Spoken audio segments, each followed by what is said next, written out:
Hi, I'm Roy Collin, the host of the podcast. You can find everything about me by scanning the QR code there or going to roycollin.com, and you'll find my six podcasts: the Podfather, helping people become podcasters; the Awakening, exposing fraud and corruption but with solutions; the Crypto, all things blockchain technology; meditation podcast; speaking podcast; and the Learn Polish podcast. You can also help the show by actually making a donation, visiting the store, or helping my sponsors. I hope you enjoyed this week's show.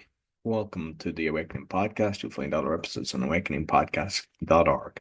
I have my good friend Peter Wilson back, and if you're unaware of what he's done, I suppose at one stage we would say common law, but now I'm hearing natural law more. Sometimes people say UCC, sovereignty, and everything, but the reality is it's kind of realizing that we were born free, we'll stay free, and we'll get the evil cabal to stay away from us. So, Peter, welcome back to the show. I'm just going to turn the light on there, make it a bit brighter. There we are. Yeah, great to be back again and into 2025 C.E. By the way, common error because it isn't 2025 at all, obviously. Exactly. So I suppose before we kind of go into the different topics and everything, I mean, we know your event. We'll talk about that later. But what's new? I mean, I suppose let's just talk about what's kind of going on with the executive orders anyway. That's kind of for me, that just shows how why should you get involved with this system? Because as one, we can look at the good side, like there's two genders, which is great because there's a lot of crap pushing that 5 million genders, which that's a mental issue. So that's resolved. Getting out of the World Health Organization is good, but then Biden cleared Fauci. So how can you do something like that when everybody and his dog knows that he's guilty? So I suppose that because when America kind of sneezes, we catch the cold. So what's your thoughts on what's going on at the moment? Yeah, I mean, I have to admit, right, that I really don't play the game. So, obviously, a little bits filter through, and everybody sort of like goes in the groups, and they want. I just ignore the noise. I really do, and that's really if you want to have a mental balance, and go through with some kind of tranquility, it's best. I know we've got to be listening to things so we know what's going on, so we can help educate others. But yeah, don't get mixed up in the drama just because you want to see it go into the stage, or into the theater, because it is just an absolute complete pantomime. And one of the things I've been going over like this last week I thought has been hilarious, and it's like they banned what's it called TikTok, Yeah. right, in America. So they banned it, and then days later it's back on, right? But in the meantime, what happened is like the millions upon millions of these US citizens or Americans, whatever they want to call themselves, all went on and found a new app that is actually Chinese, that's full of Chinese people, whatever they call it, red note. But I think the Chinese, I can't say that. I've tried, can't say that. I'm not even gonna like completely embarrass myself trying to speak that word.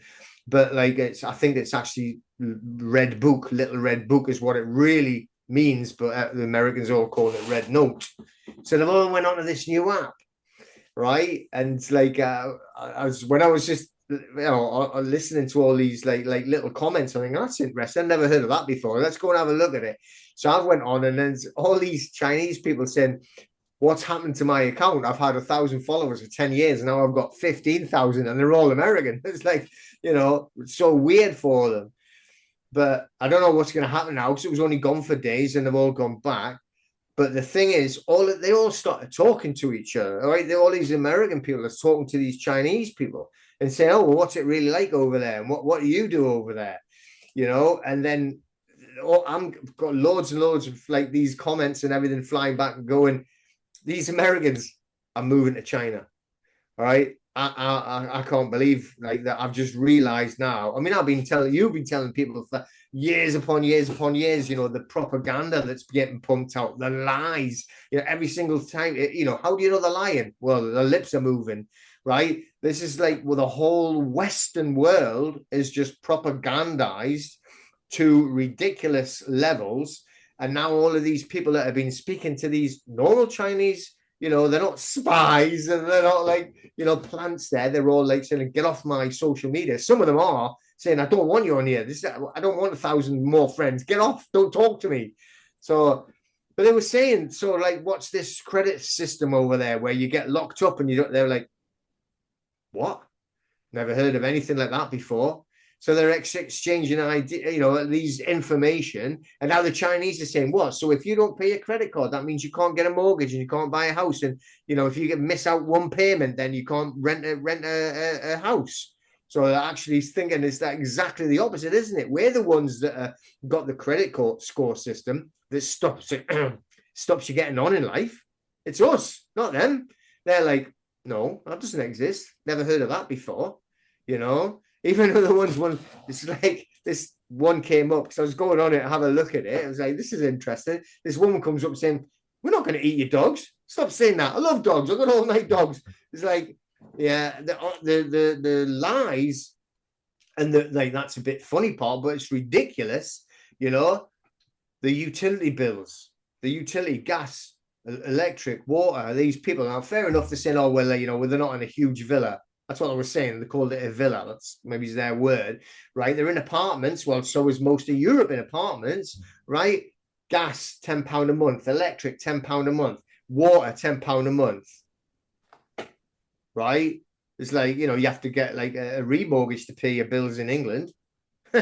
It's like, it's insane. So it's like now people are realizing, what, and they were saying there's no homeless. That's just, I was speaking to, we're not speaking, I was like trying to message this guy who is American, but now he lives in Moscow. And he says this place is immaculate. So there's no homeless, there's no crime that you can see, right? And they were saying in China, there's no crime, right? It's just like people don't come up and steal your phone like they do in London, passing by on a bike and grab it off. It's like they don't do it. It doesn't exist. There's nobody running down the streets with samurai swords, right? And there's plenty of them over there, right? They do it. I've seen them doing all the performances and that, but they aren't chopping people up for a laugh because they come from a different postcode, right? It's interesting with the credit score because I mean I believed at one stage all of that because that's what you're hearing. You're just assuming and they're saying, oh, somebody wasn't even able to not only like get say a property, but it was you weren't able to get a flight, you weren't able to go on a train and all that. And then I heard people saying it's all a lie.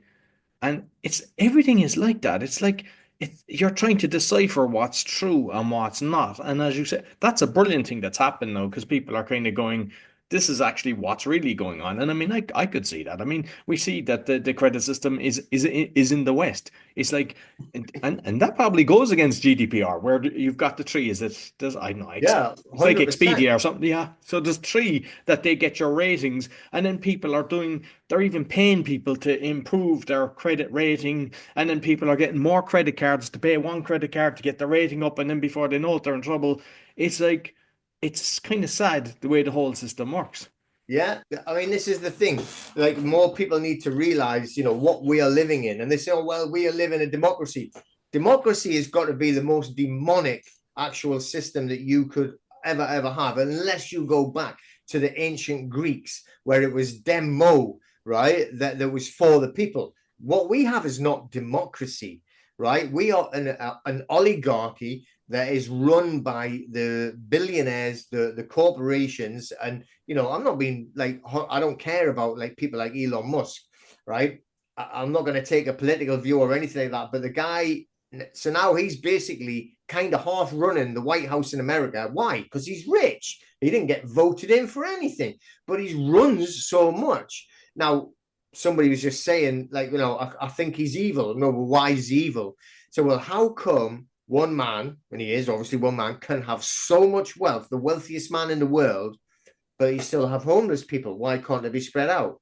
And I was just saying, yeah, that's because you live in an oligarchy, because you have the oligarchs, which are the ones that run all the massive corporations that control what goes on in the political scene. Like Donald Trump's not in charge of his own pants, man, right? He's like nothing. He does what he's told. And whatever he's been like, saying, oh, well, now there's only two genders. He's allowed to. We're going to go out of the WHO because he's allowed to, because who owns the WHO? It's the same oligarchs. It's the same billionaires that run it all in the West. It's the West, right? We are the corruption. We are the filth. That is it that we're living in. Whereas like they don't even have like unemployment. They don't have. They say, well, how comes you can all afford to do everything? They were shocked. These Chinese people were shocked, saying you need 2 jobs just to survive and pay your rent, right? Pay your mortgage, look after you. And they were just like, it costs how much to get an ambulance? I know in England you don't have to pay, well, you do pay, don't you? Because they take it all off you and before you get your wages. So it isn't free. Even, oh no, it's got free NHS. No, you haven't.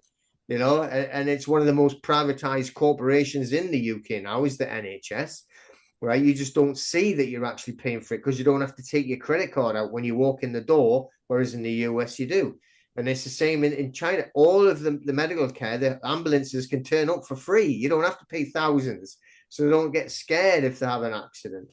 And in the UK, insane. I'm assuming the UK is like Poland and a few other countries where if you have, say, cancer or something that you need done, you get a 6 month waiting list or a year waiting list for something on your knee operation or something like that, something that you're paying your taxes for into to cover this, and you're better off going private, which is kind of sad. Like there's people, especially if there's cancer, because if you're not getting it, I mean, we know that we wouldn't go down that kind of chemo route, but there's some people that they will, or they'll kind of get an operation taken out, which I don't believe helps either because you're not looking at the source.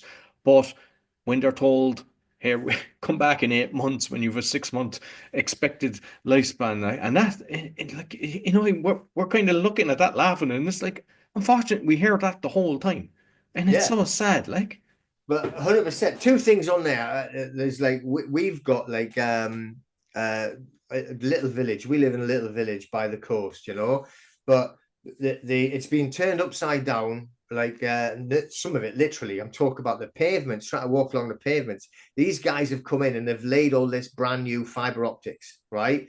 And the pavements they're going to have to get somebody else to come in and fix the pavements because they kind of sort of dug it up, put the stuff in, thought I can't be bothered to put them back right, so let's just throw them down there. You're tripping up left, right, and center, but that's a different issue. So you're talking to them, you're walking past with the dogs, like like hi, how you doing, like and they're saying like all of this company that's here, that some of them are still there, right? It's all been paid for by the government grants, right? So they're putting fiber optics right across, and we're talking to him. He says, oh, not us. He said, we're just laying the cables, but once we're finished, you can speak to your provider and you can switch from your normal internet, what you've got now, to this fiber optics. And it's like, way faster, does all this, blah, blah, blah, blah, blah. All right. It's like, oh, okay, that's interesting. Lately, all of the internet keeps going off. It's all been a bit shaky. It's all been a bit slow. I'm thinking, it's because you want us to pay more to swap onto the other one. But this is where the real issue comes in. He's there. He said, oh, yeah, all this is all paid for by the government, all government grants. We've got the contract now to put all of the Northeast, like, this same company, we're just going town to town, village to village, putting down all these fiber optics. Government money. Now, I know that it's not paid by taxes, but the government are taking all the tax off you, right? So in reality, it kind of is like your tax money that has paid for this fiber optics. And now they're going to ask you to pay more money so you can use the fiber optics you paid to put in, right? That's a fact. That's just, it is. I mean, these guys just telling us, so it's all paid for by the government grants, where the government are taking all the money off everyone to now they're actually creating it, which is the same argument about gas and electric. Where does all that come from? Like the infrastructure, I mean, because they took the money off you to build it. So you've already paid for it.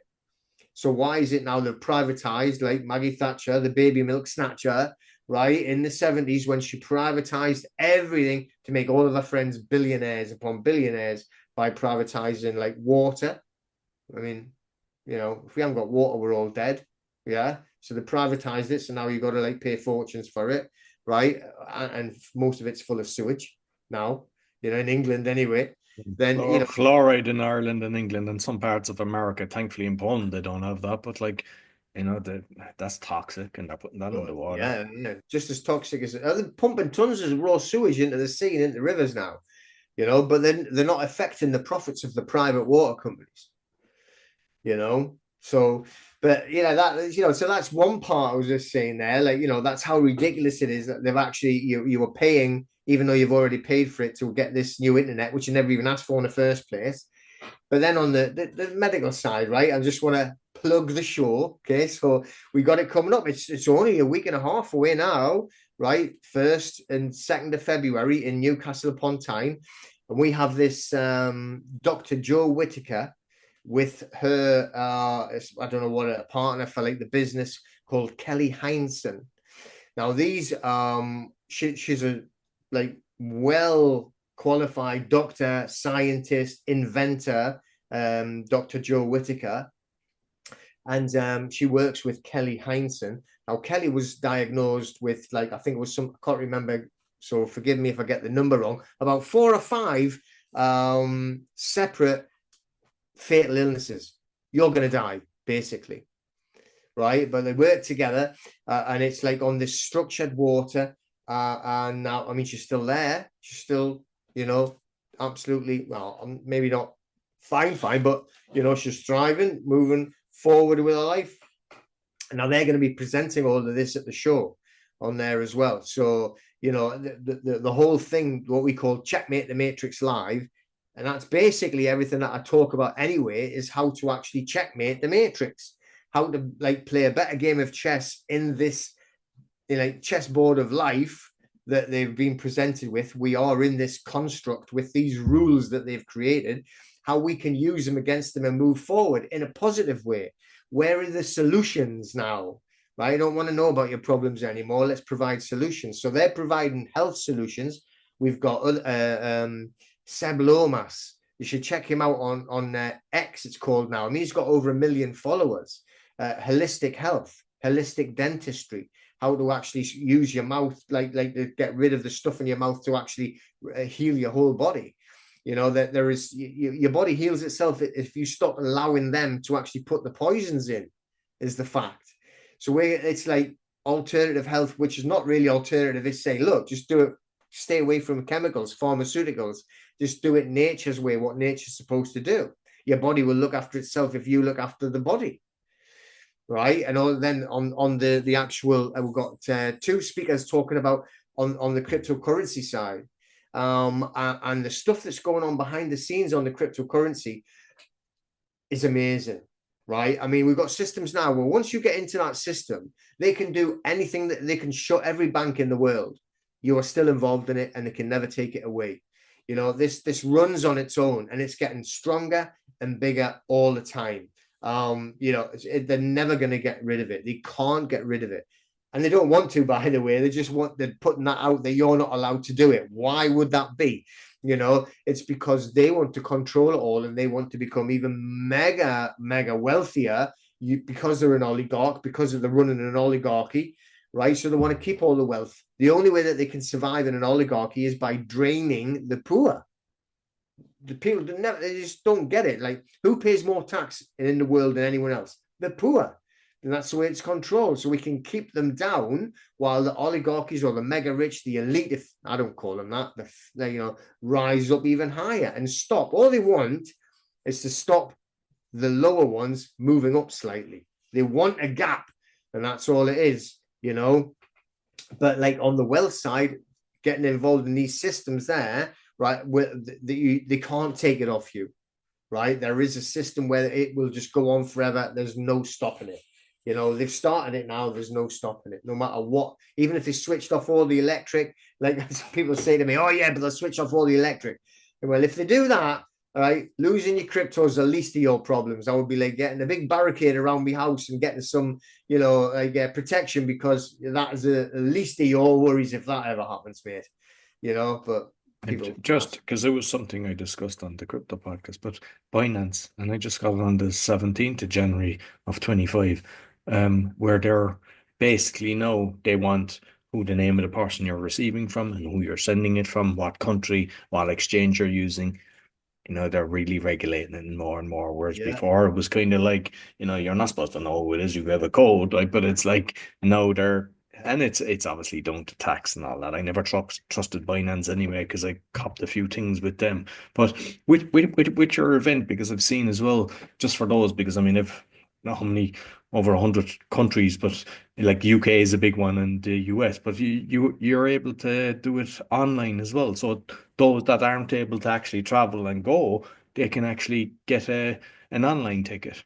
Yeah, you can get it. It's either going to be live streamed or get there. I mean, obviously, it's great no matter what. We don't expect people. We've actually got people in Australia that are going to be watching it, in Canada that are going to be watching it, in the US that are going to be watching it. So, it's that's a great thing. We're actually now selling more live streaming than we are the actual tickets, but obviously the audience is worldwide anyway because of the internet. So you're not limited to people that can travel to you. So that is a good thing. And we've actually bought this like huge, great big live streaming camera that's designed specifically for live streaming. We got it like recommendation from these people in the US that live stream all of the church services. This is a big thing apparently now, because since the lockdown and everything, they've been live streaming it, and they've just continued. Even though everyone's allowed to come in now, they still live stream it now, and they get massive audiences. So we're using the same type of setup and cameras that these guys use to film these huge big church services. So we've got all that taken care of. But so you can do that. But we sold out of the VIP tickets, or we call them inner hexagon tickets. But there's still plenty standard tickets, available, and you still obviously get to hear everything and see everything that's going on. We haven't spared anything. I mean, the venue is amazing. It's called the Biscuit Factory, and somebody actually, because I kept saying it might have been one at one time, because it is a huge big old building, and then someone done some research and come up and said it was in the 1800s, it was a biscuit factory right in the middle of Newcastle. So now they call it the Biscuit Factory, and they divided it all up. It's a beautiful art gallery. It's got its own cafeteria. So we've got our own private area, huge big conference hall, with our own private bar, private entrance, a break-off room as well. We'll be using if people want to do Q&A after the speeches and everything, after the presentations. And it holds up to 400, full big stage, got big screens on the side to put the slides up. We've got the MC for the event. It's like Eddie Elwood. He's like 5 times Mr. Universe. That's more times than Arnold Schwarzenegger, by the way. And if you want to see him, just put Eddie Elwood, put it in search for Prime Video, and you can see a documentary about his life and how huge he is as well. Watch the videos and everything. And obviously, he was running a lot of security around the northeast of England. So he's definitely the guy you want to make sure your event runs smoothly. So he's going to be the MC for the weekend. We've got Mark Atwood's coming on. He's got his own podcast as well. I've listened to your episode. That was a good episode that you've had with him recently. Yeah. Oh yeah, I forgot about that. Yeah, that was So I've done a few different shows with him. We've got a guy coming up. He's called Stephen. Oh, I shouldn't have said this. Maudis, Greek guy, brilliant guy, and he actually does a completely different side of debt to me, but he still is a debt solution guy, and his knowledge is fantastic. And he's going to be doing a presentation, as well as all of the health side and the financial side. So we're covering everything. It's basically, these are the solutions to move forward in this world, rather than sit and complain. And we know we can all complain. Sometimes it's fun to go a bit and moan about, how crap the government are and that they're all trying to kill you and, it's like poison you and, all the rest of it.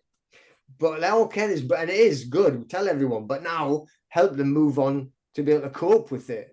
Because if you just keep talking about it, you're just going to depress yourself and them. Yeah. And then attract it as well. Because if you're putting out all the negative, you're attracting the negative. And just curious, because I've been at a lot of different events and stuff like that, and sometimes there's 2 different breakaway groups, sometimes 3, and you're always going, "Oh Jesus, I want to." Are they being recorded as well, the breakaway groups, or is it just the main speaking stage?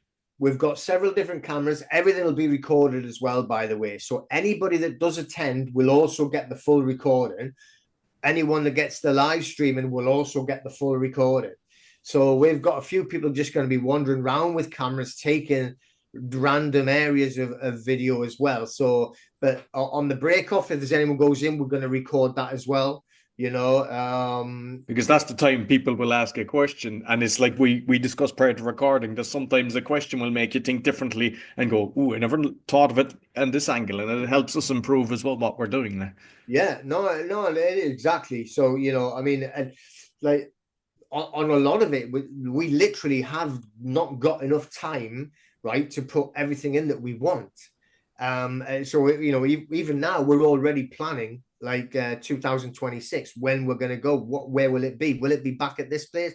It's a luxurious venue, but is it big enough like for the next year? Because we want it to grow. This has got to be something that people can look forward to for the whole year. If you look at events, so in Mexico, in Acapulco, it's called Anacapulco, like anarchy in Acapulco, right? And it's on for a whole week. And I'm not, I know for a fact they talk a lot about like, alternative currency and everything like that. I'm not really sure if they say, they must do about health, because he's mad on health, as that guy. He runs it, called Jeff Berrick. He's got a cryo machine, the one that he freezes you and all of that. So he probably does do a lot of health as well. But I want it to run similar to that. They're showing you the solutions of how to cope with a tyrannical world. That's what we want to do. We want to be sort of like, well, look, they're doing that, so are we. We're doing it in the UK. You don't have to go to Mexico to do it, right? It's kind of a long walk. So let's do it here. And, we've even got people complaining, like, why is it in Newcastle? That's miles away. Not for me, it's not. It's like, come on, everyone's got to travel. So, like, I mean, God, I mean, it's not that big a place, is it really? Like England, you can come up there, like from wherever you are. One of the speakers is coming from Bournemouth, right? So, if he can get there, so can anybody else. But you've got to expect to at least travel somewhere, especially with the value that you'll be getting from these speakers. It's immense. It's crazy what the value is going to be, and the education that you're going to get, and see these people and hear these people. So it's definitely well worth a visit, and you get to spend a weekend in Newcastle. Who could ask for anything better? Come on, walk along the quayside. You got the Tyne Bridge there, right? Go up to St James's. It's on a Saturday, actually. So like you'll be able to hear them cheering. So I missed that game. I wish I looked at the dates better, but never mind. You can't have it always, can you? I don't know, are you getting that in the UK, but what I'm seeing here in much fogs that I never saw. And I mean, before Christmas, there was like a week of heavy fog. And now, today again, yesterday, and another friend, a Dutch guy that's living in Romania, fog the whole time. He's sending me pictures, and I've seen it in a few places. It looks like more weather manipulation, because when you never saw something when you're so many years in a country, you're going, what's going on here? And the fact that it's kind of everywhere. Are you seeing that in the UK? I'm not where I live, but I've seen it. People putting posts up from Manchester a lot, or in that kind of on the northwest of the country, and a lot of people getting ill as well, and and it's kind of hard. 100%. I know for a fact. I mean, here, right? We get up in the morning. I haven't lately, like, because the dog hurt his leg, but before then, we're out at like 6 o'clock, and there's clear skies. You're looking up at the stars because it's still dark, and there's the moon, or if it's out, and it's all clear. And then by the time you've got back and fed the dog, and then you look out, and then you can just see the lines going across. And the next thing, it's like now, it's like grey, everything's grey. So I know, obviously, it's weather manipulation, but we've never had any bother about any fog like that up here, but for sure, like in different places, and a lot of people. But when they're talking about getting ill, though, this is the thing, right? The like, somebody might get ill, but then once they start getting ill and start talking about it, and then someone next to them starts talking about it as well, and then everybody feels ill because everyone's talking about getting ill. So they want, I'm not saying they want to be, but like, the next thing you convince yourself you're feeling ill. It's just as powerful as convincing yourself that you don't feel ill.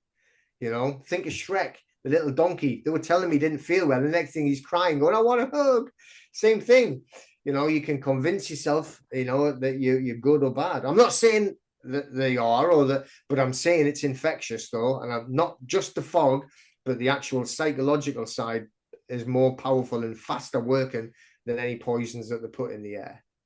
I have tonight a live call. We've got a guy that specializes in the chemtrails, so that should be interesting. But also, Texas, I don't know that we covered this before, but like Texas banned it. And I started doing research, kind of going, okay, I just need to find out what they've done. And it was so hard to find it. And everything was coming up, like they were calling conspiracy theory. It was every article that I saw was just bashing it. And eventually I found the act and everything. So I'm now putting together like a Facebook group, sharing the information that I'm finding, and just I kind of want to do the power of three. And it's like even what you're doing and everything. If you get three people that you can invite in that are not going to attack, they don't necessarily have to believe what you're doing, but just be open to learning about this information. But it was shocking for me to see like these were senators that actually worked on this to get it, and they were just bombarded. Like everything you checked, it was like this is all uh, it's contratrails and all this. Like, and there you hear people saying our skies are clear now. So, and even here, I'm recording it the whole time here when I'm walking home. I'm like, Jesus, it's terrible. Like, and you should have blue skies, and then they're just cloudy and everything. So it's frustrating. But all I say to people is, if you think you haven't heard this already, just look up, pay attention to it, and there's a difference. You can see a contrail, it just disappears, but this doesn't. It's like Yeah, the chemtrail is just long and then it expands out. And there's people even doing testing as well. So they test it up in the air, and then down the ground and in the water and all the chemicals and metals that are in this. So I think no, it looks like they're doing it with the fog as well because it doesn't seem, and the fact that it's happening in a few different parts of the world, it's like mhm. another technology that they're using. Yeah, yeah. I mean, it's like just the other day, actually, I was talking about there, and it was like I was walking along the coast, and you can see the contrails. There's a plane, and like really high, and it's probably what twice the length of the plane behind, and it disappears immediately as soon as the plane. That's a contrail. But then you see them slightly lower down, and they've got like this huge, big, like you know, following trail of whatever it is. But and I've even heard people saying, "Hey, look at steam, steam." And I'm like, "Look what I'm saying. You got a steam engine doing that jet, have you?" Right? Like, but like, and you can see them after the plane's gone, and then like what you just said, how slowly it spreads. Right. Well, if that was just a contrail, i.e., it's just condensation, it would immediately disappear. It wouldn't spread out and start getting darker. And that, you can actually see the black parts of it, and as it spreads out, I think, yeah, I'm not. I think they take the piss because it looks like they're playing noughts and crosses because it's No, going they over. do. Yeah, I've seen that. And the other thing is, even in the summer, the sun still's getting through, but they have this layer. And I know that Gates, like his was like, blocking the sun out for climate change bullshit. Like, and they're getting away with it. Like, it's all a lie. Like, you have to feed. I saw a lot of trees in my garden dying. I see less birds. I don't see rabbits no more. Like, there's so many things that are like the bees and everything. Like, you rarely see them now. They're Yeah, they're yeah, killing them but off. see, Hope, yeah. I can't remember if it was me and you talking about it or whatever, but I am Scottish, like so. We used to go up, like we only live because like of jobs for my parents or my dad. So we used to go up to Scotland all the time. Like travel up to get up. I'm only about an hour away from the actual border, but you'd be through the countryside. And back in them days as well, they didn't even have the A1. It was like not a what do you call it, dual carriageway or Motorway, oh anything. yeah. It's like this, you know. But like, so you're through the fields and everything. I mean, every time you used to get up and like the windscreen was covered in flies and bugs and everything like that. I've been up a few times recently, nothing on the car, you know. So I think, well, where's all the bugs gone then? Not that I want them to be squished on my car or anything like that, but I mean that shows you sort of where have they all gone? That's not normal. That's not Because there's a natural. like sometimes people think, it's only bugs, but there's a chain reaction. Of So many course different there is. things eat something. I remember, like I was from 17, I was on motorbikes for about 5 years, and you just see them splatting off the visor. Like, I don't think anybody's experiencing that anymore. No, so but like you just said there, so it's the ecosystem. that you're actually looking at. So then you've got all the birds there that live on them. Then you've got, like the larger birds that live on those birds, etc., etc. It all fits in. And if you're messing around with one, it messes around with everything. And that's so I think probably not just what they're spraying in the skies, but also the pesticides, which are like lethal for you, never mind the insects, and it's killing everything, the birds and the insects, and then what's going into the ground itself. What about the worms? Everybody, you don't even think about that. If the worms disappeared, we'd all be dead. Everything would be dead. It's insane. It's like climate change, right? And they want to go to like net zero. Well, I mean, we are carbon. So like, what is it that keeps all of the greenery alive in the planet, right? Whatever shape it is, well, it's carbon. So, if we want to get rid of carbon and you want to go to like net zero, no carbon dioxide, then you're going to kill the entire planet. There will not be any food to eat on the planet, therefore no people. That's how mentally are. And people still go, yeah, I'm going to glue myself to a train then, stop the climate change. I mean, I see that in a lot of cases, and all you need to do is just get out your camera and go up to them and just go, that sign that you're holding, what's that made of? The rubbers, the running shoes that you've got, what's that made of? Like you're trying to promote wind turbines, what's that made of? And they can't be recycled. The same as with the solar panels. The whole thing's a farce, like, but you've got all these people that have been brainwashed who then attack innocent people. I mean, like, thankfully I haven't come across it here, but I wouldn't tolerate that. Like, 'cause imagine like you have a dog in the car and it's a hot day, or you have a baby or something like that, like, or you've an elderly or someone is sick, and you're caught in traffic for hours because of these idiots, like, and when you see the police that are actually standing there kind of protecting them, as far as I'm concerned, if you're blocking my way, just keep Yeah, driving. yeah. That's on you. Like you're affecting my journey, like. It's just absolutely ridiculously brainwashed, though, isn't it? That they would do these things, like, I mean, everyone protests. I'm not saying you're not allowed to protest. I'm not that way whatsoever. But like, why is it you're going to glue yourself to things? To stop all of the people going about their normal everyday jobs, right? When they haven't affected you. And why aren't you trying to stop, if that's what it was for? Why are you trying to stop the oil tankers coming in and out? Then why aren't you trying to stop like the power stations that are actually, creating Yeah, it? go to BP and surround the offices of BP and things. And no, Yeah, let's attack the innocent. Like, yeah. Yeah, it just doesn't make any sense. But like the whole thing is like there's no way in the world, right? I've seen a lot of research that I've went over that oil is not an organic material, comes from dinosaurs. It's not, right? And I actually read the reports that the Rockefellers got them to twist the report to say that it was like, oh, it's a natural material and it's coming from all of these dead things like from millions of years ago. That's stupid, right? And like some people that I've had that I know that have worked in the oil fields, and as you say, it keeps topping up all the time, keeps coming up. As soon as you take it, it comes up because it's naturally created. It's just it is what it is. I'm not saying you should have it or shouldn't have it, but I know that if you do like what is it they call it, like fossil fuels? It's not a fossil, right? I mean, I seriously doubt that these things that they got stuck in museums are real, by the way. I don't agree with No, these no, dinosaurs. and to be honest with you, that's one of the other ones because sometimes we go on different angles and we find, but it was like said the Romans when they were building all the. How come there was nothing? It was only the last 200 years that they come across like the dinosaurs, and then we had all the dinosaurs and like so-called comet and everything, and it's impossible. Every single thing that they're telling us is a lie. They just manipulate everything, so then it's impossible to know what's true. But like, how is it only for 200 years that they're finding bones? They would have been finding them for thousands of years. Of course it And it's would. not as if like they go, oh, well, let's just destroy this because there's this massive so-called dinosaur. They would put it somewhere on show for people, and there was nothing. So No, I mean, if that was the case, then it would be everywhere. Just let's face it. We know that. I mean, there's the thing about like the TikTok and Red Note or Red Book. Which look at the lies, and they're always going, "Wow, really? That was all a lie?" Yeah, because that's all they ever do is lie. So they're lying about everything else as well. They're lying about where we come from. They're lying about all, like, the history and everything like that. It's like, it's insane. Like, really, all those huge, great big buildings that are in Australia, but who got landed there a couple of 100 years ago was just like a bunch of convicts that didn't have any tools on a ship.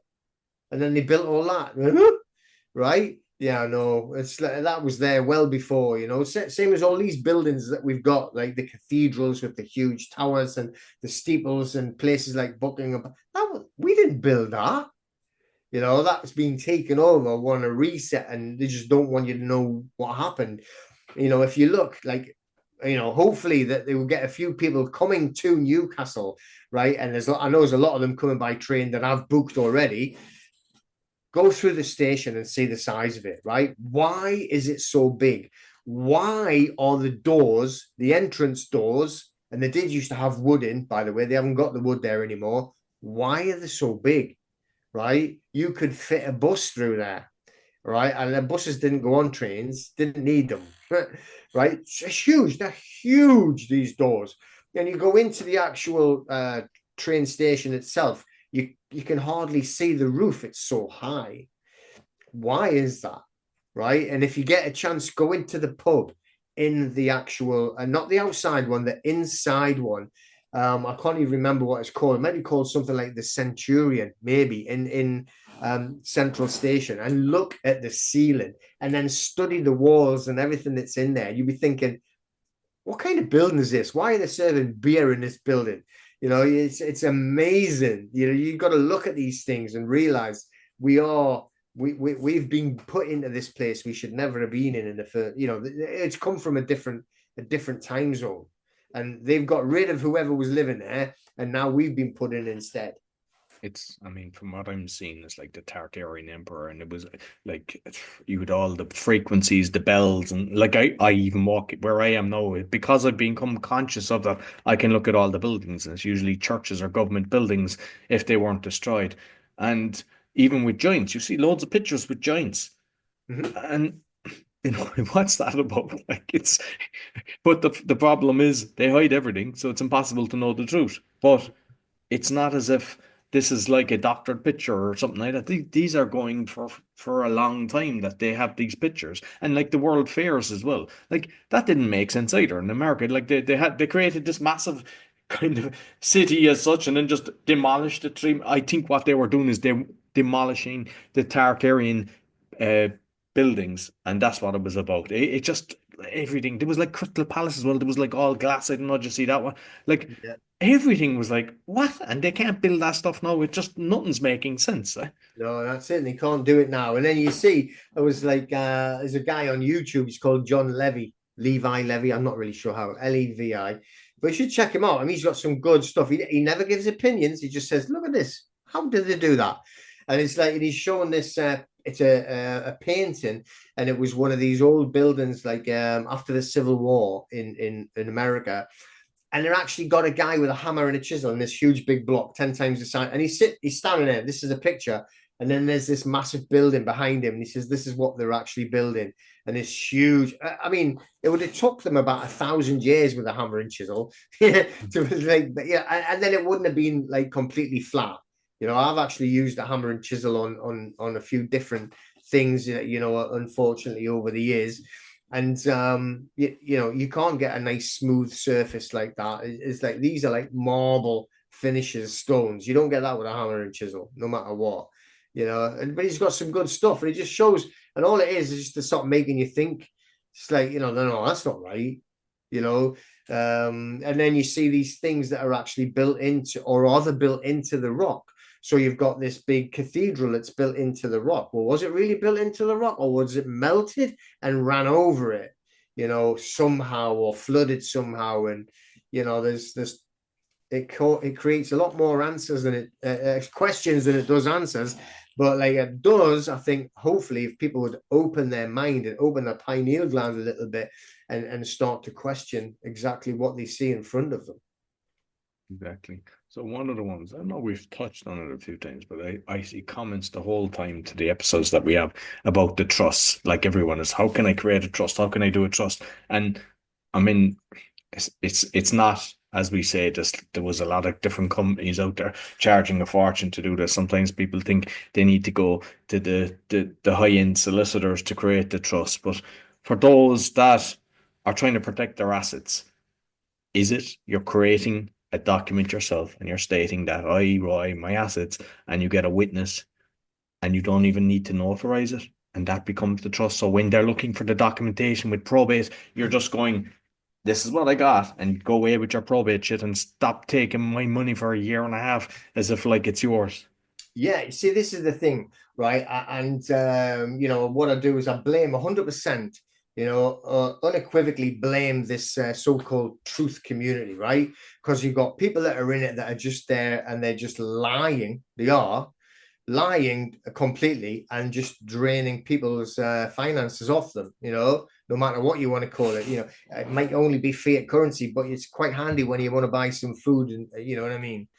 So, but like, there's so many different sets of case laws that cover this, and I cover it in great detail, and I purposely go into depth. Now, right, first of all, most of the countries that we're talking about are of a common law jurisdiction. Okay, that is the jurisdiction. This people get. That's why I'd rather say what you're saying. What not you, but like, you know, people come and say, "Oh, do no harm," you know, do not steal. That's natural law. That is not common law. Common law is the jurisdiction that we live in. So that any jurisdiction that is common law, which is like obviously the United States is huge. Then you've got all of Australia, New Zealand, and Canada. There's massive amounts of places that cover this. Europe, most of Europe is actually civil jurisdiction, not common law jurisdiction. So people need to make sure. However, if you're in the EU signed a treaty, not the Hague Treaty, by the way. People, you know, there's two different treaties here. And they said, if you want to be in the EU, this is quite funny, really. You have to follow English trust law and you have to accept English trust law if you are in the EU, right? Now, UK and England not even in the EU, but they are really, you know. And if you look at Article 49 and Article 63 of the EU treaty, there's no way in the world they can ever get out of it. And they're so tied in financially and everything, you know, and it goes back to the oligarchy.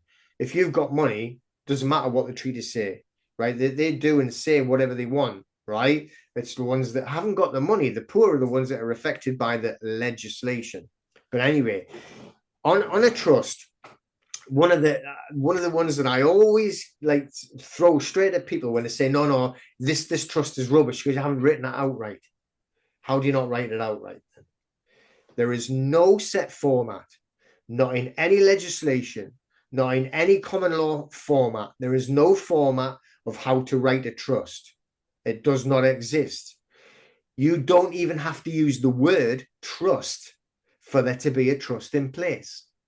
And this happens all the time through legislation, through banking, through finance. It's all a trust. You think you have a loan? No, you have a trust. You think you have a mortgage? No, you have a trust. You don't know that though, right? But like, that's a different story. But you're talking about the trusts that people can create.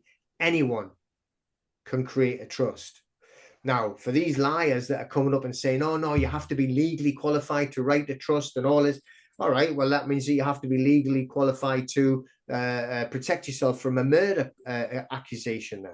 Well, no, you don't. You can just walk into court saying, I'm doing this myself, thank you. Even if it's murder, you're allowed to do it yourself. On conveyancing, I wouldn't recommend it because it's horrible, but you can, if you want to do it, you do it yourself, right? It is like a legal profession thing, but you can do it yourself. You don't need to use a lawyer or a solicitor or a barrister or anything like that, right? So it's the same with a trust. You can get them to create them, but you can actually create it yourself. Now, one of the most famous, or one of my favorites anyway, case laws, and it's called Paul, as in Mr. Paul, v. Constance, which was Mrs. Constance. Now, Mr. Paul was a married man, separated from his existing wife, still alive, not divorced. But then he got into, so estranged. Then he got into a relationship with Mrs. Paul, his new partner. And they used to say all the time, and I had witnesses saying it, that he had an accident, actually. So he got an accident and he had a compensation payment, quite a hefty one, because of his industrial accident. So this was put into an account, and he always used the words, "This money is as much your money as mine." And that's what he used to say regularly. And several people heard him saying that. It's as much yours as mine. Do what you want with it. That, you withdraw the money if you need it. Do whatever, And he used to say that. And he used to act that. Okay. This is equity. Equity is what governs trusts. Equity looks at, it does not look at the form. It looks as the substance. So what are you really doing? The form goes out the window. The form is common law. Common law is rigid, right? You either did it or you didn't, right? You're either guilty or you're not, right? You know what I mean? It's black and white. But like equity says, well, where's the justice in that? The substance over form, i.e., what was it meant to do, right? Rather than, well, what is it? That makes sense? Yeah. So anyway, what happened is he died, right? And when he died, his wife, who he was still married to legally, comes in and says, "That's my money in that account." So that's where you have her, who was Mrs. Paul against Mrs. Constance. That was the case. And obviously the judge looked at it, and the judges in equity, in Chancery Division. So it's coming under the equity or fairness and justice court, not the common law courts. The high courts are different, right? The Chancery Division of the High Court is where you need to be for justice, for fairness. So they said, well, this is a trust. For him to say the words, "That money is as much yours as mine," that created the trust along with his actions. So the equity will look at what was meant to be, substance over form, what it was rather than what it should be, meant to be, what was meant to be in their mind. Like, if it's not written down, there was nothing written down in this case. There wasn't a single word written down. There wasn't any sentences written down. Never used the word trust. That is a trust created. He wasn't a lawyer. He wasn't qualified. He was just a guy that just got injured at work, so he couldn't work anymore, and he got money, put it in an account. Those words and his actions, by allowing her to go in and take money when she wanted, that created a trust between the two. All right, which shows equity, substance over form. There is no set format for anyone to create a trust, as long as you are writing it out. So you can get a bit of toilet paper, right? And you can write on there and say, right, I want to have this agreement between me, my wife, and our offspring. So what happens is, we're going to say we no longer own this house. We're putting it in trust. We're going to be the trustees of it, but the beneficiaries are our offspring, right? That is a trust. And that's exactly how it's going to be. And that is, as long as you cover what we call the three certainties. Okay, the certainty of intention. Did you mean to create a trust? Well, that's when we go back to Paul v. Constance in the law. Did he mean to create a trust? His words were creating a trust. So that covers intention. As long as you can see that you meant to create a trust, then that covers that certainty. And there's case law to say this is what it must be, those three certainties. The second certainty is the certainty of subject matter. Kind of an easy one to cover. What's the subject matter? Well, what is the asset you're going to put in the trust? So in the Paul v. Constance, it was the money in the account, right? Call it fiat currency, whatever you want to call it. But that's what was there. That was the asset placed, assigned on trust. She was the benefit, or they were joint beneficiaries. Okay. So they were both, by the way, joint trustees, joint beneficiaries. And you can do that as well. For those people that say you can't, again, do some research. Right, so that's what, if it's your house, you're putting your house in it, like I said there, write it on a piece of toilet paper. Me and my missus are putting our asset of our home in a trust. We're going to be the trustees for it, not the owners anymore, but we're going to be the trustees looking after it for our beneficiaries, which are the children. That is a trust. That would be a valid trust. And the third certainty is what they call the certainty of objects, which people say, what, an object, they probably think you mean the house, but it's not. I think what the term would be, what is the object of having the trust? And as in, what is the purpose? But what it really means is, who are the beneficiaries? And you have to have an identifiable beneficiary. Okay? So Again, it's like people talk nonsense about it, but as long as you've got it an identifiable beneficiary and it's not too large a class. Again, the case law, I forget this case law on here, but it was explained, how this, and this was because a trust failed, because they actually said was, well, it's a trust for all of the good men of England. Well, that would be who then? It's just not specific, yes? So that's why it doesn't really sort of like cut it. But if you could say, every man with the name of Peter that lives in Northumberland, that's between the ages of 21 and 30, that was born and has, whatever, that is specific. Or make it easy on yourself, say my son named Joe. Right, that's a specific beneficiary and you've named it. So that is the certainty. You cover those three certainties. Okay, you make sure that you're not trying to actually do anything that's not moral or not lawful. You're not trying to hide anything, and that would be a private trust. And that is what we would call a valid lawful trust. And to say these silly things, like people come up and say, oh yeah, but you won't use this name and you wouldn't use that name, and yeah, you haven't said this. There is no form. Paul v. Constance, right? That wipes all of that out of the way, plus the three certainties. You stick with that format, right? Best not use a bit of toilet paper, but apart from that, you know what I mean? You can create your own trust and that will be valid. And anyone, I'm telling you, it's like we're involved. A couple of friends of mine, are involved in some cases now where you have an arrogant, ignorant, and ignorance of the law is no excuse, that say, oh no, you can't have a trust. Why can't we have a trust? Because. Well, explain it then, because you're the one that's like the lawyer. You're saying we can't have one. Right, well, not that. You're going to court, but no explanation. So I can't wait till this is finished. I've got a couple of cases. No, it's not mine, but I mean, it's like I'm watching it and helping them do a little bit of paperwork, just as a friend, a Mackenzie friend, all for free. I can't wait till it's finished. And am I going to start jumping and shouting about that? Because that will just smash the living daylights out of these people that say, no, only solicitors can create trusts. It's all legal. And if you haven't got it legal, it's and people worry about like splitting the title as well. It's a legal title. The legal title stays, by the way. This is, and we've proven this.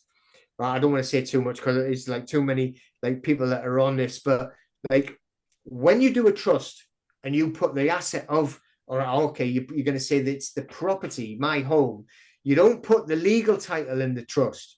You put the equitable beneficial title in the trust, because the title's split. The legal title stays over here. The beneficial title, that goes with the beneficiaries. Equity will always see the beneficiary as the true owner. Again, because we're going off equity, not common law.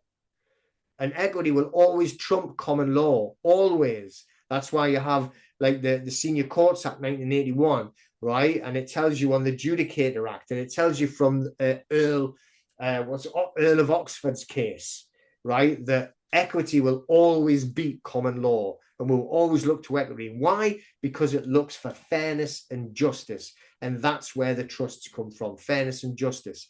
So the legal title, you can even have your name on the land registry saying Fred Henry Smith is the legal owner on this property, but the equitable beneficial interest has been placed on trust. That's what's valued. No mortgage, there's no anything on it, right? And they can say, oh no, but we know who owns that because it's on the land registry. No, we've got case law again that will prove it. The land registry is not an authority. The land registry is not a governing body. It's simply a corporation that collects information and sells that information for profit, right? Just because it's on there, that just means simply the legal title. And we leave the legal title alone because we don't care about the legal title. We just move equity. I've probably confused too many people there. But, So let's give an example. So just say you have parents that have a couple of kids, and they create the trust that property is to be left split 50-50 between, say, two kids. And when the parent passes, do you need to be actually going near the land registry? Because as we know, everything is corrupt. If they then want to sell the property and release, yeah, what's the procedure for them to actually do that? Because you're dealing with solicitors, unfortunately, through the sale. You're not just selling it like that. Okay, let's sell it to whoever decides they want to buy it directly. It's always kind of third parties involved. So how would that work? Right. Okay. So we have to go back to how you started that, because you said, right, the parents are gonna set up a trust so that they leave the house 50-50 to because you've got two children. Can't do that, right? Because the if you assign, let's just make it simple for everybody's brain. Let's just call it the house. If you assign the house to the trust, who now is the owner of the house? The trust. Yeah. So, right, and it stays in the trust.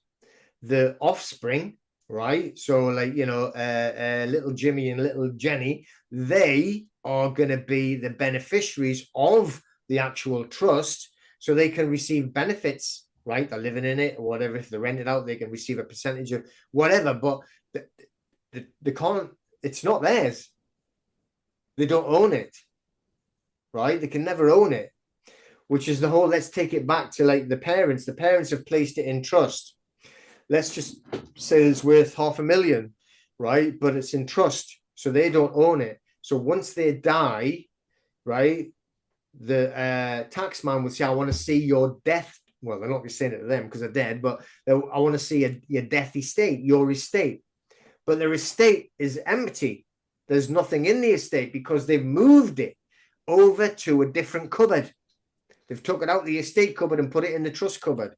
So their cupboard's empty, like Mother Hubbard, right? So there's nothing for the government to take, right? Because it's in trust, but then the trust owns it, the children don't own it. So then they can't be paying tax on it either in that sense. Okay, so what you're saying there is different. If they want, and it all depends on the estate planning.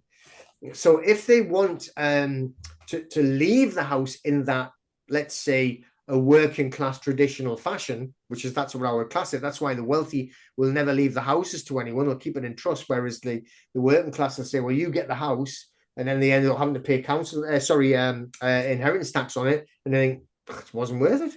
I wish I'd never had it, right? But like, so if you did that and you just did it in a will, then you left the house in the will, then they could split it 50-50, because that's just a will.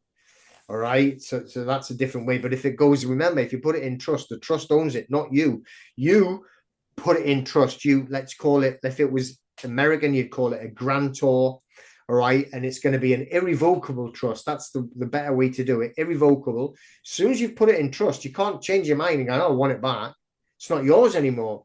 But you created an irrevocable trust. If the people are, say, not living there, or they've got their own and they don't want to be renting it out and just want to be that it's sold on, how is that done? Are you talking about the children now? Just say that it's in the trust, so they technically it's in the property is in the trust, but they don't want it rented, because I know it could be rented and then they just split the income. But then you see, this is where I would like be if it was me, right? Just on my opinion, and I was saying, well, if you're going to do that, why are you putting in the trust then? Why are you wasting your time and all that paperwork then? Right? If that's what they want to do, just leave it in the will and get on with it. Right? If you want to do trusts and build an asset that's going to be generational wealth, so then all of the family, and then the next thing you know, you've got the royal family, they've got all of that property in trusts. That's how to actually do it. Okay, that's but whereas you've got like Hugh Groves now, he owns like half of Westminster or something like that. He doesn't pay tax on anything. He inherited 400 million or something. He didn't pay a penny in inheritance tax, right? Because it was in a trust. But he's not going to try and go and sell it.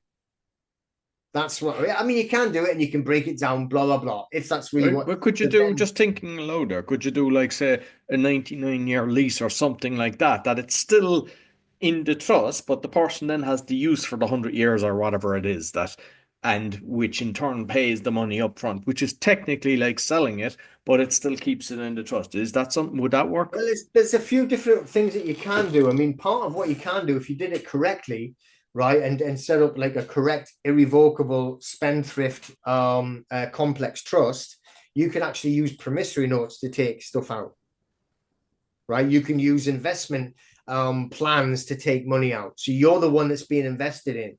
So then, in other words, what happens that there is it's not an income, so you can't pay income tax on it, but the asset remains inside of the trust. There's much better. I mean, if like I say, if people are, it's the working class mentality. I don't mean that rude about anyone. They all say, "Oh, I want to sell it."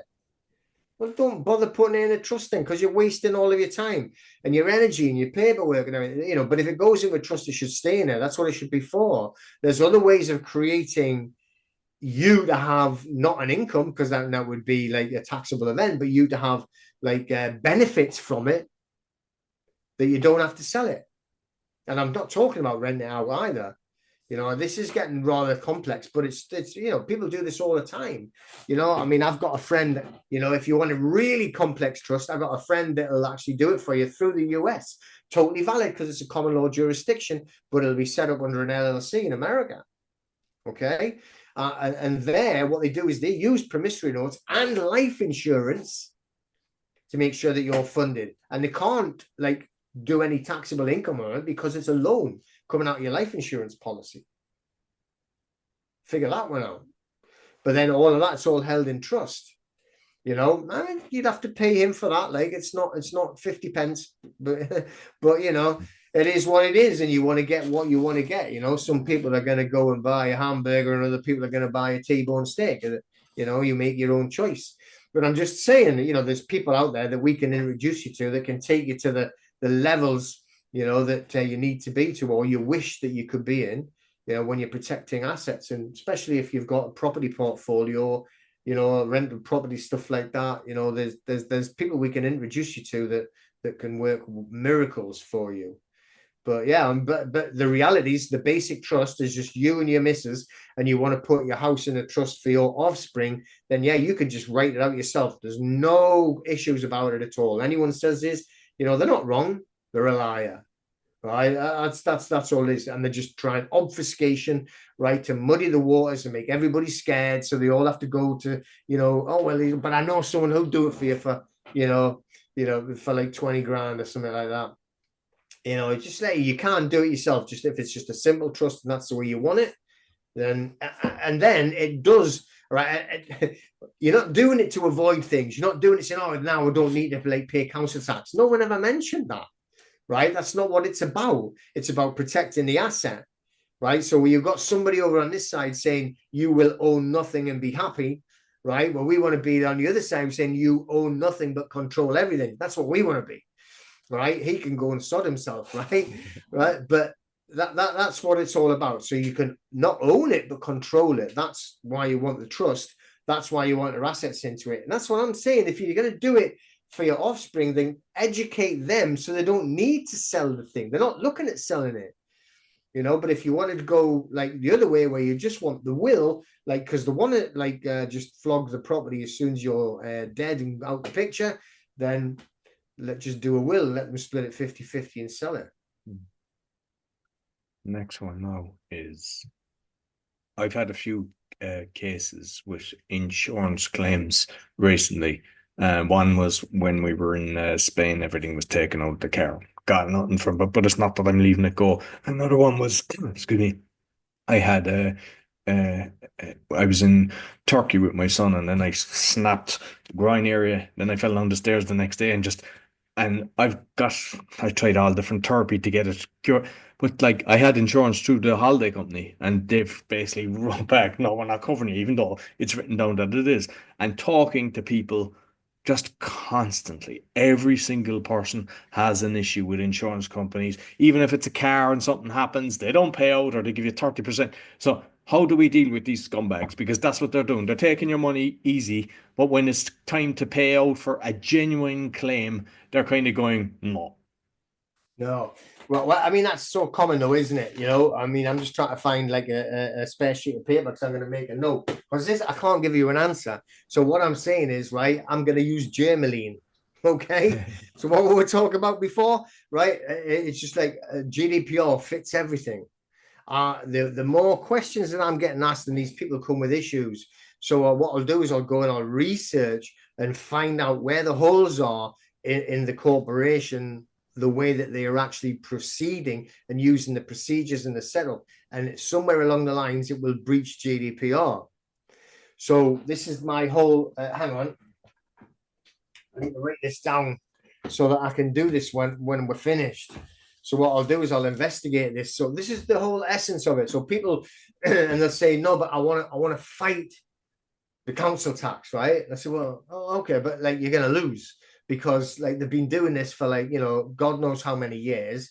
And they're abusing everybody. We do know that it's not right. I mean, do you know like you're talking about though in that red note in China, there's no property taxes, right? You buy your house, that's yours. You don't have to pay like council tax on it or property tax on it. It's yours. You own it. And they have to re-register it every 70, I think he said 70 or 75 years. Can't remember. He said, but it's so small an amount, nobody cares. Right? So we know what they're doing. And there's proof of it. Go to China. I think everyone should move to China because it sounds brilliant. You know, they've got flying cars.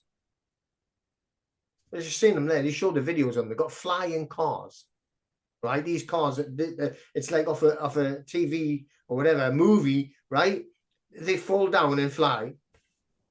Right? They got trains that go from one side of China to the other. They travel at 250 miles an hour.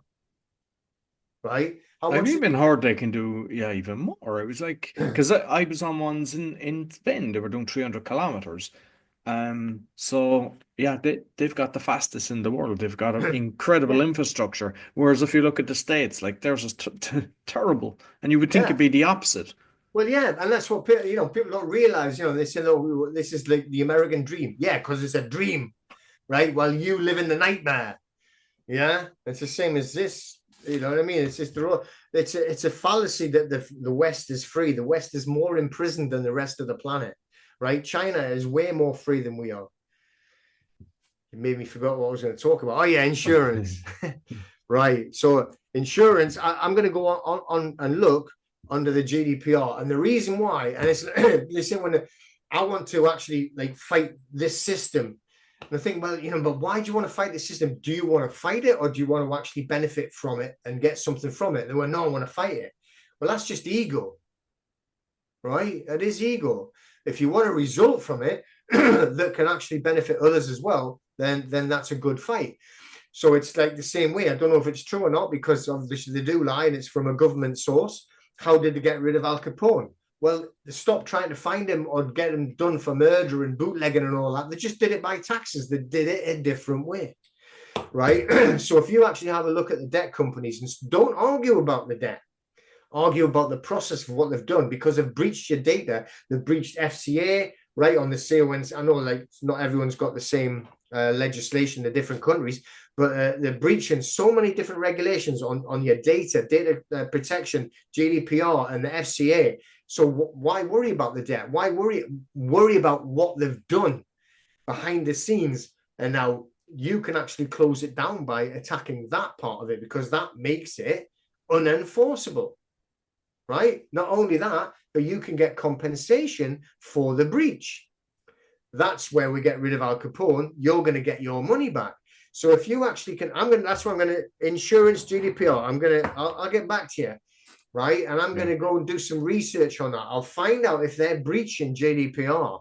And if they're breaching GDPR and you can get yourself a £5,000 or £10,000 payout for the breach, why worry about like, the couple of grand that you could have got if you'd have got your claim through? See what I mean? So this is what I'm trying to say to people now. Don't fight the council tax. It's a waste of time, right? We know all the bad stuff about it. Let's start picking it apart and see how we can attack the way they work. And the way they work is a business model that they've actually made it profitable by being quick and lazy. And when they're being quick and lazy, they breach data, right? That's how we actually attack them. There's so many different things. Supermarkets, oh, hey, we're having such fun now. We got my groups rocking and rolling with this, right? Going, when you walk into the supermarkets anyway, in the UK, right, you're a TV star. It's like a huge, great big screen, and you're trying to buy, a bag of crisps on the till because they make you do all the work for them now, by the way, for free, right? And there you are on the screen, right? That's your data. They're harvesting your data. So you should be requesting that data under Article 15 GDPR, right? And if they refuse, that's a claim immediately. Okay, immediately, as soon as they say no, you've already got a claim. And again, what I'm saying is, right, we've actually got case law, right, against the chief of police in Wales when they set up a van to do facial recognition.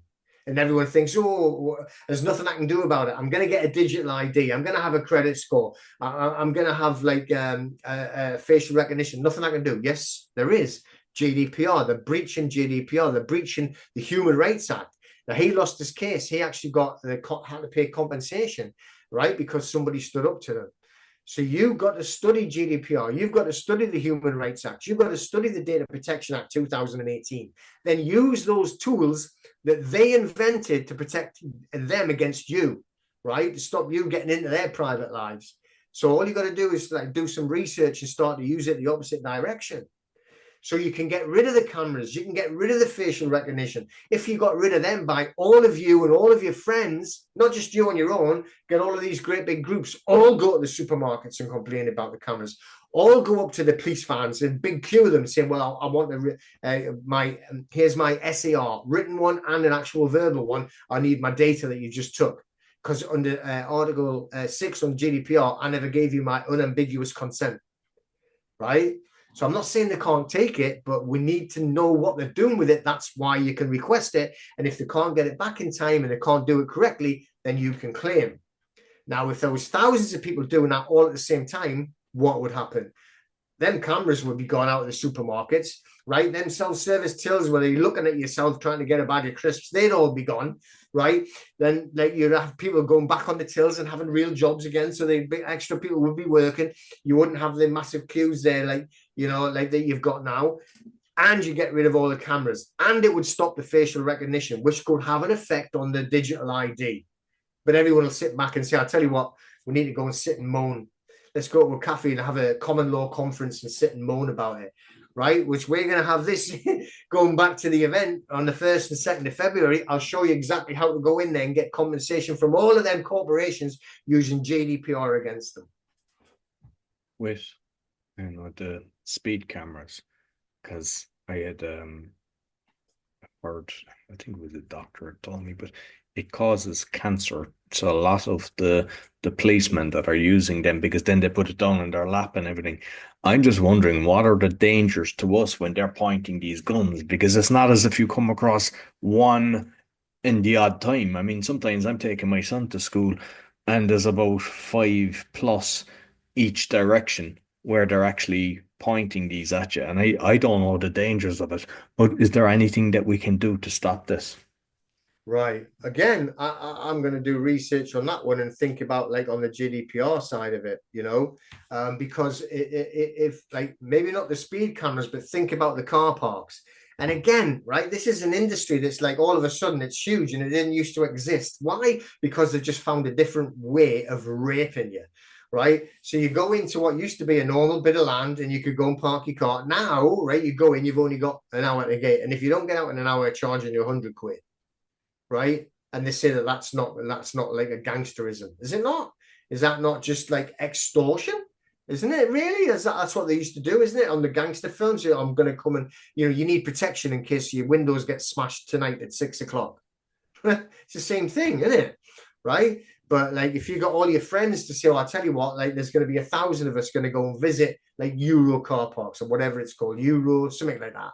Right. And all of you go into that car park, don't park, just go in, boom, they've took your data, they've took an image, drive round and straight back up, boom, they've took your image again. That's twice there, right, under Article 6 of GDPR that do not have legitimate interest to have that data. But let's leave that aside for now. You can now write to them and say, I want the data that you took on this date at this time on my car reference number, blah, blah, right? Now, if you got all of your friends to do it and all of their friends to do it and all their friends, so there's 10,000 people all sent it to the same car parking company at the same month, how are they going to cope with that administrationally wise?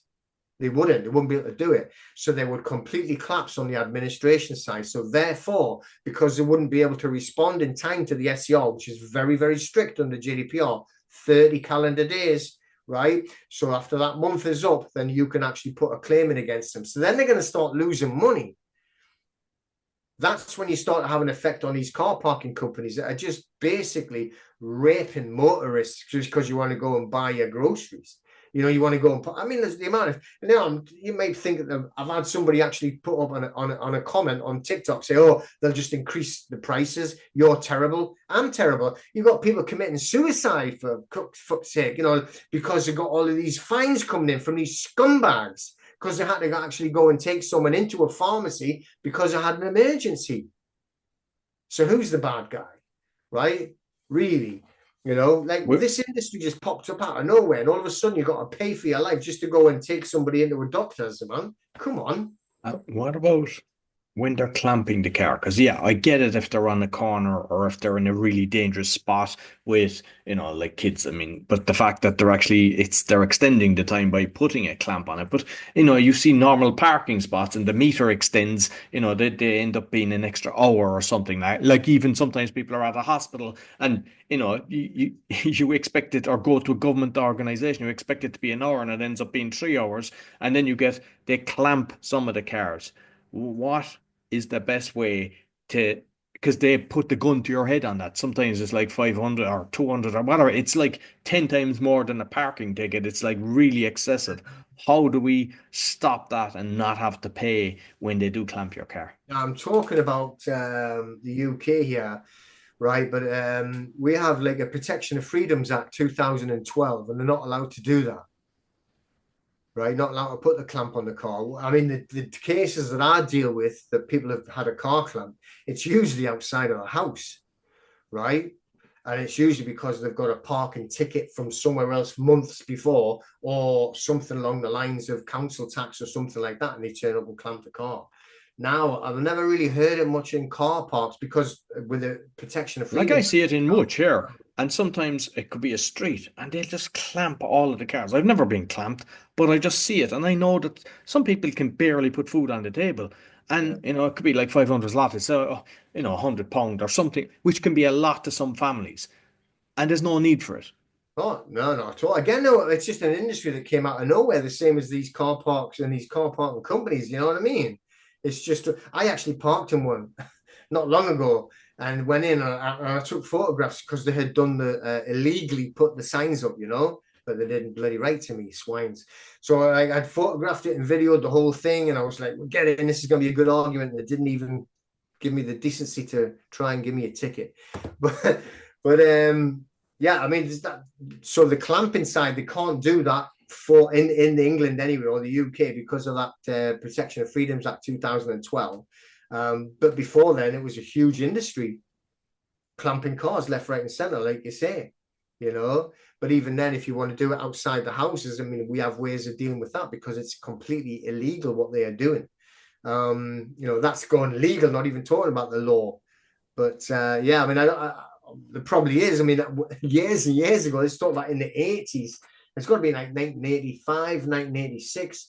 And I was in Gibraltar, funnily enough, living in Spain, but was like working in Gibraltar. And a friend of mine got his car clamped, right? But we were all working on a building site. So he just walked straight up the building site with an angle grinder. We just get that off. And off we went, you know. I don't think the police were very happy with him, but you know. But they're changing that now because there's a lot of people they're doing that. They're just going and popping the lock and everything. And there's even apparently underneath it for those that actually have an Allen key, and you can open it with an Allen key. But what they're doing now is I've seen that they're actually putting ones on your windscreen, that the lock goes around the windscreen, so people then can't drive off because it's blocking your view. Really, I've never seen that. Yeah. I'll have to look into that one. That's crazy. Yeah. Well, where there's a will, there's a way. Exactly. They'll get rid of that one as well. We'll find a way of getting rid of them as well. Yeah. So just finally, because and look, I'd love that, we've done it monthly, and I'd love you come again now next month, because after your this event, you'll have so much knowledge and you can be telling everybody about how it went. But just because I heard you talking about it, and it's something that I looked into myself, the crystals and like the quartz, I'm hearing so much about it, and I had seen somebody, and I've tried it, but I don't know yet does it work. So I let people know if it does. But actually having the crystals on the incoming mains, that it's supposed to reduce the dirty energy. But I heard of even with the events. So, like, what's your experience with crystals? Because sometimes they make it look like, this is only bullshit and everything. But I'm hearing a lot of positive things about the crystals. Well, I'll tell you two things anyway. So we've actually got, I've got a friend of mine who builds solar panels. So I've got solar panels from him, like second-hand ones, So we sort of like I've got them actually blew off in the last storm. I've got to go and put them back up, or at least some of them blew off the shed roof. But so we luckily, don't really use a lot of electricity because of what we've got, even when it's dull. These I don't know, he makes them, and it's like they're individual little pods. So if it's cloudy or warm, but it brings in light. It doesn't need sunshine anyway. So but we also have this little contraption. I don't know what it is, right? Apart from it cleans the energy, because and we're talking when I was reading up about it. It's like the energy that flows around is so erratic. The electricity coming through because it's coming from all the different sections. When it gets to your house, it can start, stop, and they call it dirty energy. It's it's so erratic, the flow of it, that it costs you a lot of money, and you're not even getting that kind of power. So this machine, it's only this big. Plug it in, right? And as it's plugged in, then it actually filters and it makes sure that it runs smoothly, which is what they call clean, and it reduces the energy that you use by a considerable amount. So just I've actually got it here. I was going to write on the back of it. Got a letter here from Eon. Look, so look, it's from Eon. There, right? Electric company. They're complaining because I haven't put anything in the meter, because I've got a prepaid meter, right? They're complaining I haven't put anything in it. So like, yeah, but I mean, we hardly use anything. In the summer, we use about I think it's about 40 pence a day, right? In the summer. And in the winter, it's between £2, £2.50 a day. That's it. In the winter, because it's a lot foggier, a lot not foggier, a lot cloudier and dreaded fog. That's why they made that film, The Fog. You ever see that? I did, yeah. I think it was pirates who come out of the fog and kill you. Yeah. But anyway, but so it's funnily enough, and it's like this little machine, and it cleanses it. I'll have to have a look for next time, so I'll tell you what it is. Who makes it, whatever. But we have noticed, I mean, even though we've got the panels, we've noticed the difference again. So they wrote to me complaining, spend some more money, you. But I've seen that thing with the crystals, and that woman, she put that up on TikTok, and somebody reported it, and the engineers come around the house and inspected it. You know that. No. But obviously said, well, there's nothing wrong with it. I haven't touched the meter. Yeah, exactly. Their crystals are just a bit of stone. And the guy, he says, I'm going home. I'm going to buy some. I'm sticking them on my own meter. But so, I don't know. So we've got crystals everywhere. I'm surrounded by them now. It's like they're all over the place. We've got them in all sorts, crystals left, right, and center, everywhere. Especially like on the shungite, so it protects you against your EMF. Raw shungite from Siberia. But anyway, so we put some around, see if it works. We actually had a lot of shungite around the meters anyway, because to stop any EMFs coming off, stuff like that. So now we've put crystal quartz around it as well. Even trying it on the gas side, see whether it does anything with that. And I'll let you know. But yeah, I mean, definitely something. If that's work to clean her energy, what it does is it's probably making it harmonious. So that, that's my word, but because this machine that I bought, what it does is it stops it. They say it cleans the energy, but it stops it being erratic. Come go, right? So it makes it nice and smooth, so you don't pay for them gaps, and it does reduce the bill. So I bet you that's all that's doing. It's balancing the actual flow. That's what it'll be doing, because it's nature. Electricity comes from nature. They don't make these power stations. They sit there doing nothing. That's why the pylons are so high, because they're just collecting it out of the ether. That's why we had the big towers on the churches and the steeples and all the big buildings with a bit, from the Tartarian Empire, because they're collecting all the power out of the ether. It's all free. It's all natural. Same as the oil. Everything's given you there by the creator. It's all just yours to use. That's why they granted it to you, you know. Just have to reduce. We just have to reduce the middlemen, get rid of the middlemen, and just, I mean, if you had to pay just for the cost of actually servicing it, everybody would be happy, because it'd be like what you said there with the electricity, 40 pence a day or something like that. That would be the cost of the total heating, and everybody would be happy. But unfortunately, there's people lining their pockets, and we're paying a fortune monthly. Because we live in an oligarchy. We don't live in a democracy. It's like, if nothing, even if you looked at it and says, oh, but everyone voted on it. But then, if you go back to ancient Greece, when they talk about it, democratia, right? When it was for the people, then it had to be 100% vote, right? Or it didn't happen. So, what you have now is less people have voted for Starmageddon than it's ever been voted in history. Now he's in charge of the country, apparently, as if he fucking is. But that's not a democracy. That's mob rule. Whoever wins that part. And then if you look at it, and they're saying, no, this is a democracy because we have a parliament, but that's why they call them whips, isn't it? Because as soon as they put a bill in, right, they whip you until you actually vote the way they want you to. That's why they call them party whips. And nowadays, right, if you don't vote for the way that Starmageddon wants you to vote, they just kick you out. So then they still win. So how is that a democracy? That is completely, it's not even like a tyrannical scheme. It's purely an oligarch, because the rich make sure he does what he's actually told to do, right? Or he'll end up out of it within seconds as well. They don't even have to kill them anymore. They don't have to, in England, they don't have to assassinate the prime ministers. They just get all of the party to turn on them, and they got rid of them in weeks. Unreal. So listen, Peter, look forward to the next time we're going to talk. I wish you super success with your event. You might let people know where they can find you, and also where they can get the online tickets as well. Yeah, everything for the event, be it online tickets, or if you want to go to the event, it's all checkmatethematrix.com. Okay, so you're playing checkmate, all right? You're playing chess, you want to get them into checkmate, checkmatethematrix.com.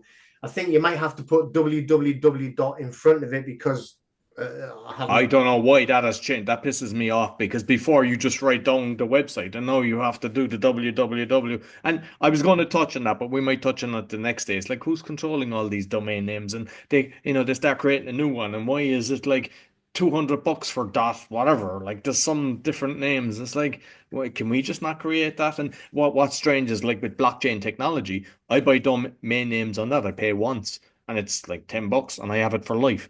Why must we keep renewing this? So yeah.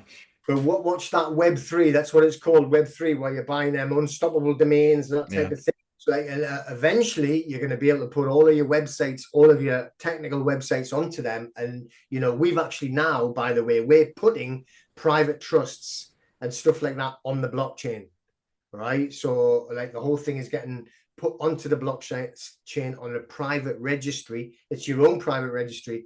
So you can show them that it was always being created. So they can't say, these idiots, when we're going to court, you haven't got a trust. You're not rich enough to have a trust, right? So it's on the blockchain, and it lasts for eternity. So, but and we will be showing people how to do all of that and get involved in the blockchain, and how to actually use the blockchain to become wealthy as well.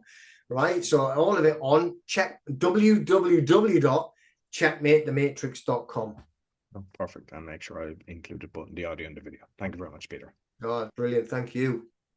That's all for the Awakening Podcast. You'll find all our episodes on awakeningpodcast.org. Sure to give us a thumbs up, 5-star rating, share with your friends, and comment on what we discussed. And also let me know if there's something else that you want me to ask Peter, because he's coming every month and we cover fantastic stuff. So I look forward to it next month. Until next week, take care.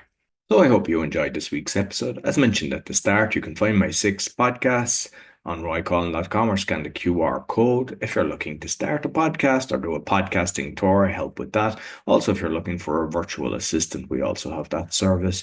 And you can help the show by visiting the store, supporting our sponsors, or making a donation. Until next week, take care.